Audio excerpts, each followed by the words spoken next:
उठाइए ना, उठाइए ना,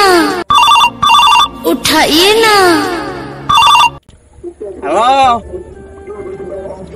हेलो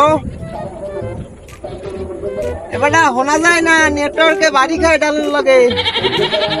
ठीक है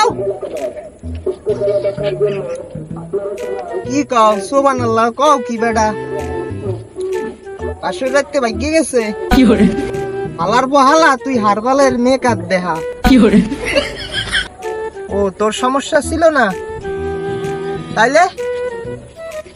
3 মাস আগে পেন্সিল এর লাগি ভাগ্যে গেছে মুই তো ভাবছি বেটা তোর সমস্যা এর লাগি রাত্রি বেলা ভাগ্যে গেছে আচ্ছা তুই ফোন রাখ বেটা মুই এখন ব্যস্ত আছি